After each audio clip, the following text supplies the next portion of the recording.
안녕하세요. 홀룸닥터 제이입니다. 이번 시간에는 앞에서 두 명이 올인했을 때 파켓킹으로 어떻게 하는 것이 바람직한지에 대해서 리뷰해 보겠습니다. 1, 2 블라인드 게임이고요. 프리플랍에 히어로는 하이잭 포지션에서 파켓킹을 받았습니다.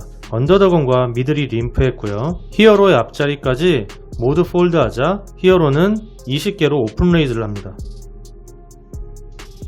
컷오프와 버튼에서 콜을 했고요.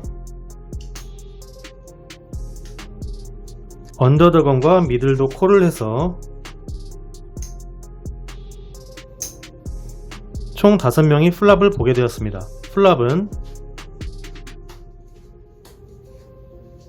이렇게 오픈이 되었고요.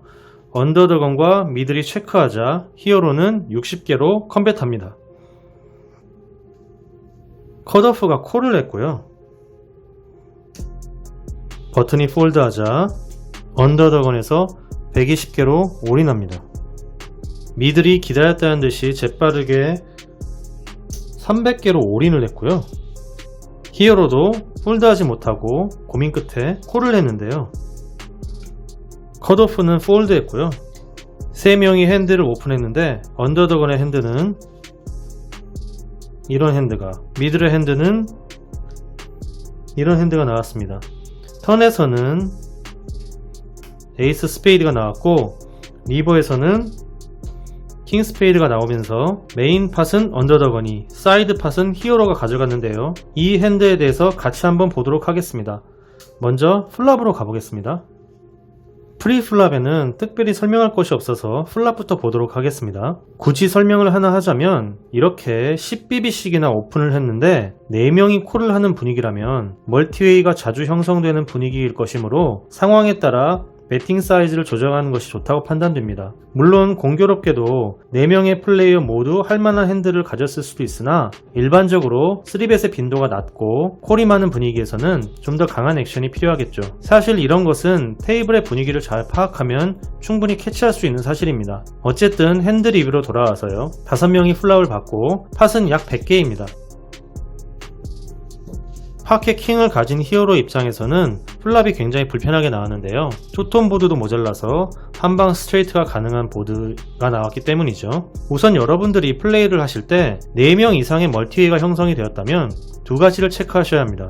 첫 번째는 한방 메이드가 가능한 플랍인지 확인할 것, 두 번째는 어떤 드로우가 있으며 얼마나 젖은 보드인지 확인할 것. 만약 보드가 이렇게 나왔다고 한다면 멀티웨이라 하더라도 히어로에게 좋은 플랍일 수 있지만 지금과 같이 나왔다고 한다면 일단 경계를 해야 합니다. 그렇다고 경계를 한다고 해서 팟을 포기하거나 소극적인 플레이를 하라는 것은 아닙니다. 플랍 이후 언더더건과 미들이 체크했고요.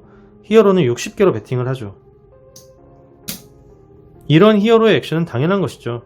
보드가 불편하게 나왔든 편하게 나왔든 걸러내는 작업은 어쩔 수 없는 과정입니다. 상대들이 뭘 들고 있는지 확인을 해야 하고 이런 보드에서 상대를 걸러내는 액션을 하지 않는다는 것은 팟을 포기하는 것과 다를 바 없기 때문에 반드시 컴뱃을 통해 상대의 핸드들을 유추해야 됩니다. 히어로의 컴뱃에 컷오프가 콜, 버튼이 폴드하였습니다.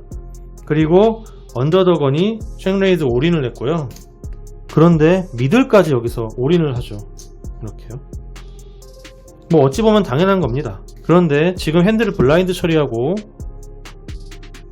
이렇게 봤을 때 언더더건의 배팅이야 60개 더 올인이니까 그러려니 하겠습니다만은 미들까지 리올이 나온 시점에서는 이게 좀 간과해서는 안 될 상황이에요. 언더더건의 책레이즈 올인도 결코 약한 올인이 아니라고 생각이 되지만 배팅 사이즈가 너무 약하기 때문에 히어로가 지는 상황이라고 하더라도 콜을 하고 승부를 봐야 하는 의미에서 그러려니 한다는 뜻입니다. 그런데 설상가상으로 미들까지 올인을 했으니까 이런 플랍에서 한방 스트레이트, 잭을 맞춘 플러시 드로우, 셋, 투 페어를 가진 겉샷 드로우 등 수많은 핸드들이 있을 수 있습니다.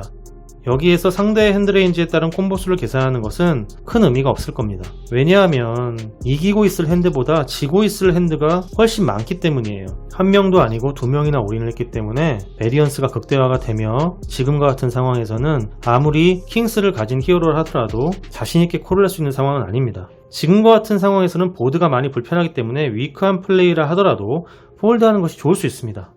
보시는 영상은 라이브 앳 더 바이크에서 앤디가 빌의 레이즈에 폴드하는 영상입니다. 프로 선수들도 지금과 같은 상황에서 폴드합니다. 물론 영상의 상황은 유효 스택이 팟에 비해 훨씬 많기 때문에 제가 소개하는 영상과 비교하는 것은 다소 차이가 있겠지만 전체적인 맥락을 놓고 봤을 때는 폴드의 이유가 비슷합니다. 때로는 지금과 같은 상황에서 미들이 플러시 드로우를 가지고 올인을 할 수도 있습니다.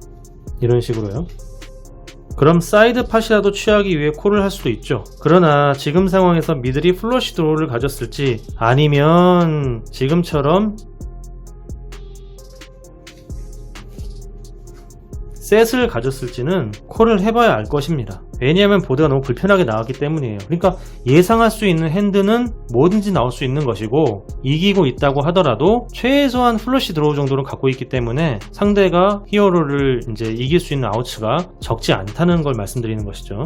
만약 이런 카드 대신에 이 카드가 나왔다고 한다면 상대의 핸들을 플러시 드로우나 셋으로 읽을 수 있기 때문에 핸드 레인지가 상당 부분 압축이 되는데 지금과 같이 나오는 플랍에서는 어떤 핸드도 나올 수가 있기 때문에 여기에서의 콜은 어디까지나 추측에 의한 상대가 플러시 들어오겠지라는 희망이 담긴 액션이라 할 수 있습니다. 실제로 이런 상황이 발생하면 누구라도 이지콜을 하지는 못할 겁니다. 하지만 그렇다고 해서 이걸 폴드하는 것도 너무 위크하다고 생각할 수가 있어요. 대부분 엄청 고민하다가 콜을 하거나 폴드하겠죠.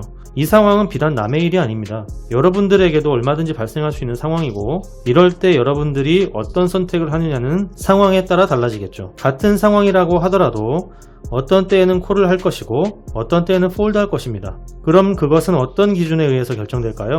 바로 텔과 성향입니다. 지금처럼 이런 상황이 나올 때마다 폴드하는 것은 옳지 않습니다만 언더더건의 올인에 미들이 기다렸다는 듯이 재빠르게 리롤을 외쳤기 때문에 파악의 킹으로는 충분히 폴드를 고려해볼 만한 상황이 아니었나 싶습니다. 상대의 핸들을 리딩하는 것이 가장 중요하겠지만 넛을 잡거나 넛에 가까운 핸들을 잡았을 때 겉으로 드러나며 솔직하게 플레이하는 사람들의 패를 잡아내는 것도 굉장히 중요합니다. 어쩌면 그런 텔로 인해서 폴드하기 어려운 상황 또한 슬기롭게 넘길 수 있는 것이겠죠.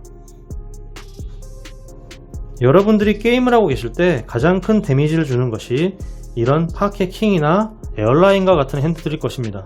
물론 그런 핸드들이 큰 수익을 가져다 주는 경우도 많겠지만 에어라인을 받았을 때 파켓 킹과 붙는다거나 파켓 킹을 받았을 때 파켓 퀸과 같은 핸드들끼리 붙지 않는 이상은 일반적으로 큰 수익을 가져다 주지 않습니다. 하지만 질 때에는 큰 데미지를 입죠. 좋은 핸드이기 때문에 폴드하지 못하는 경우가 많기 때문이에요.